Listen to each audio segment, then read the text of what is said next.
Well, I come to point D, early burial of marine creatures. How do we know whether evolution or worldwide flood is involved? So, of course, in localities where more than one system is found exposed or revealed by well logging or other means, it is frequently found that the lowermost strata are those containing the simpler and therefore supposedly more ancient organisms, usually marine organisms. This, however, does not at all evidence evolution, as commonly claimed, but rather testifies quite plainly that these marine creatures were, as would be expected, deposited first and deepest in the Deluge sediments. Why? Not because of their age, but because of other circumstances. Two factors combine to make this a general, though by no means inviolable, rule.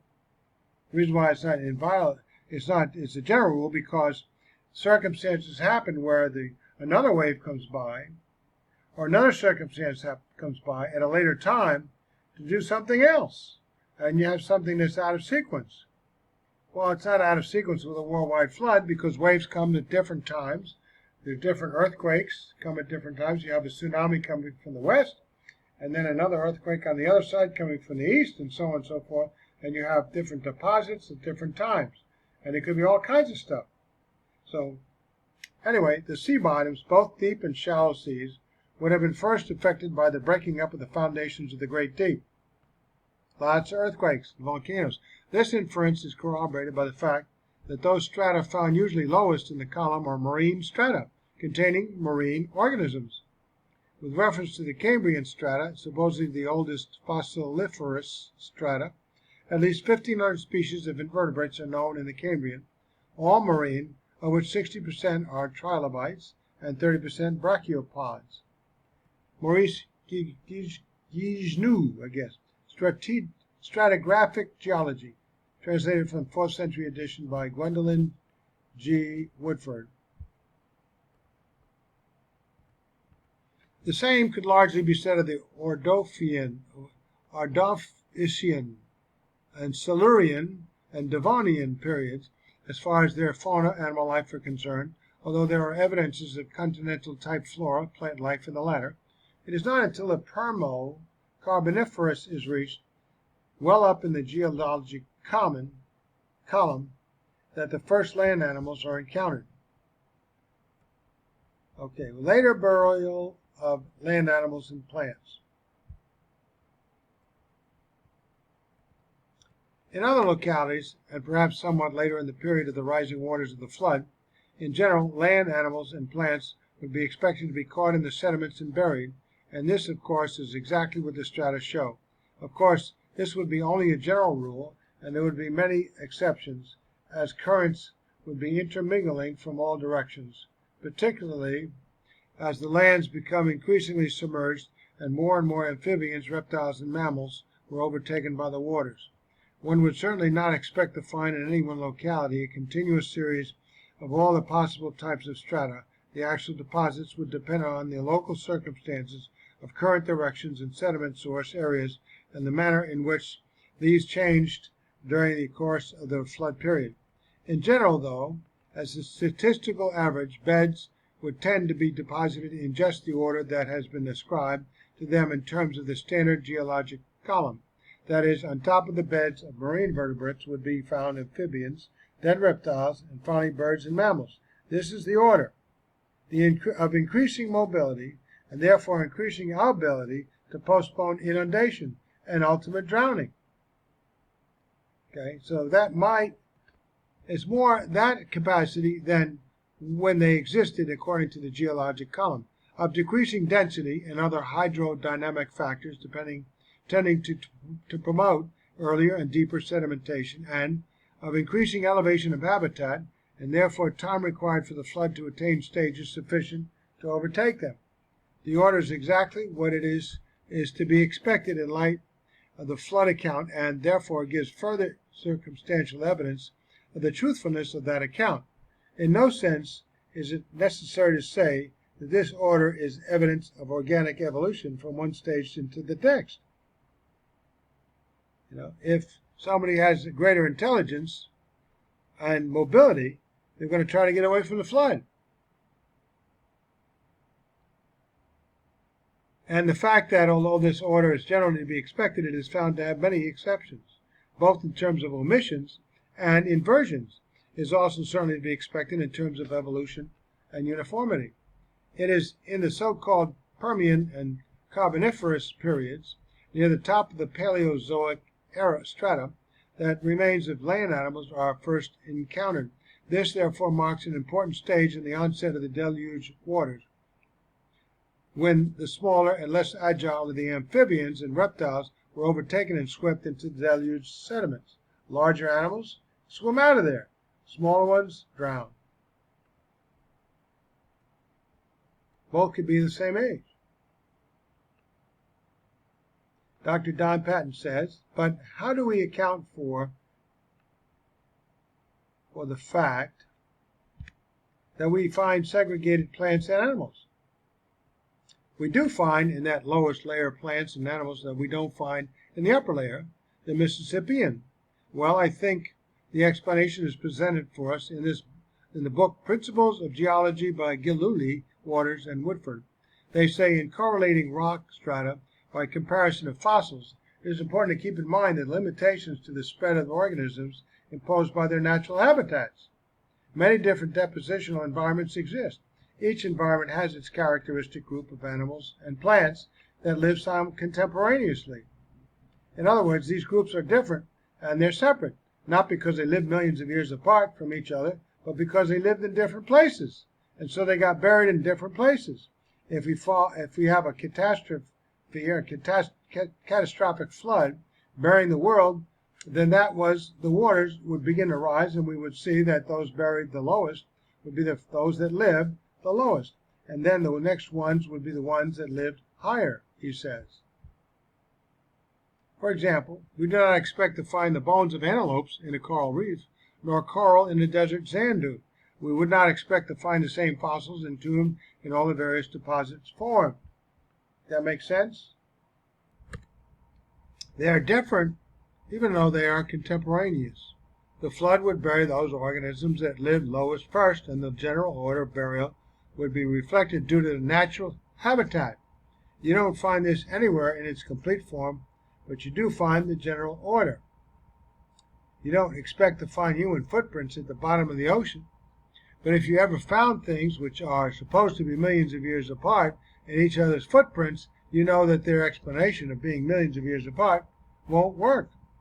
We're warned by David Ralph about this when he says, one of the ironies of the creation-evolution debate is that the creationists have accepted the mistaken notion that the fossil record shows a detailed, orderly progression. And they've all gone to great lengths to accommodate this fact into their flood geology. David M. Ralph, Chicago Field Museum.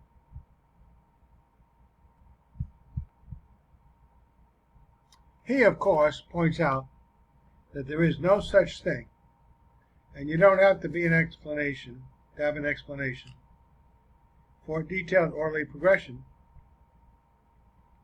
because it does not exist. He readily acknowledges that it is a mistaken notion, as he tells us. And here's the rest of the quotation from Dr. Patton's notes. A large number of well-trained scientists outside of evolutionary biology and paleontology have unfortunately gotten the idea that the fossil record is far more Darwinian than it is.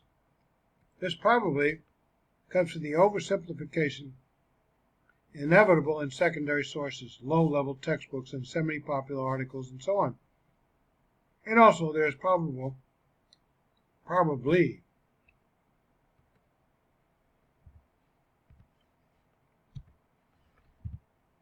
some wishful thinking involved. In the years after Darwin, his advocates hoped to find predictable progressions. In general, these have not been found, yet the optimism has died hard, and some pure fantasy has crept into textbooks. Some. David Ralph. What we see when we look at the fossil record is billions and billions of dead things and rocks laid down all over the world. We're living on a veritable graveyard, billions of dead things and rocks laid down by water all over the world is eloquent testimony to the fact that there was a great catastrophe. Dr. Don Patton, tape number 3. Be a great review if I still had those tapes. The millions of fossils that we see in the museums around the world and in the rocks provide convincing proof for creation, certainly evidence that would sustain that concept. Let's begin with a statement made by S.M. Stanley, paleontologist from Johns Hopkins University.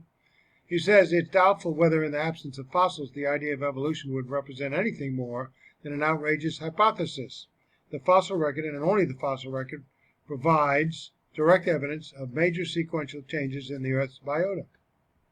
S.M. Stanley, Johns Hopkins University. Higher mobility of the vertebrates. That's the key. Not that they came later. They're contemporaries. So in that tape, the millions of fossils that we see in the museums around the world and in the rocks provide convincing proof for creation, certainly evidence that would sustain that concept. Let's begin with a statement made by S.M. Stanley, paleontologist from Johns Hopkins. He says it's doubtful whether in the absence of fossils, the idea of evolution would represent anything more than an outrageous hypothesis. The fossil record, and only the fossil record, provides direct evidence of major sequential changes in the Earth's biota. S.M. Stanley, Johns Hopkins. Now we go higher mobility of the vertebrates.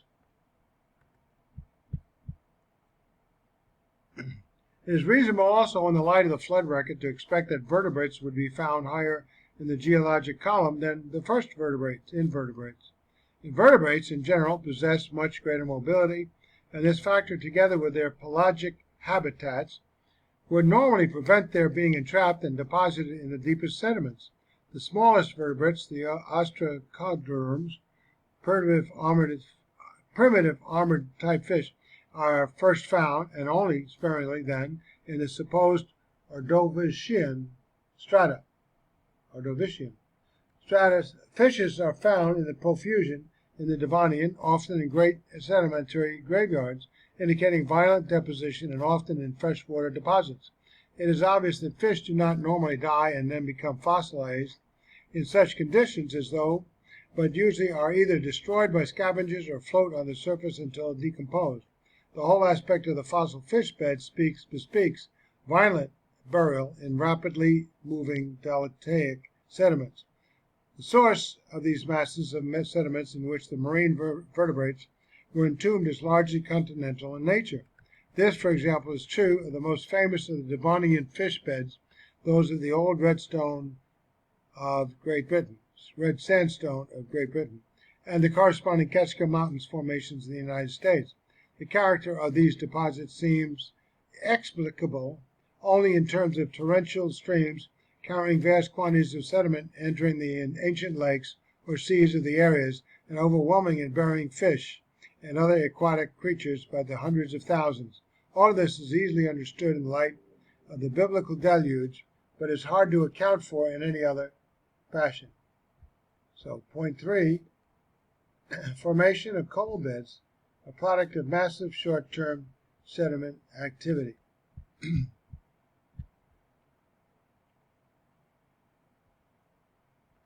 There are tremendous numbers of coal beds that exist all around the world and in the most parts of the geologic column, implying unimaginably great accumulations and metamorphosed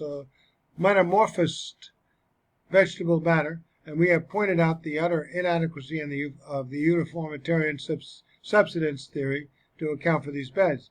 The physical evidence plainly and emphatically demonstrates the fact that the coal seams and water-laid deposits in which great agglomerations of plants were rafted down on the surface of the deluge water, then conveyed back and forth on the shifting currents until finally brought to rest in some basin of deposition, to be followed by a reacting current from another direction, bearing non-organic materials perhaps, then another current with a load of plant debris, and so on.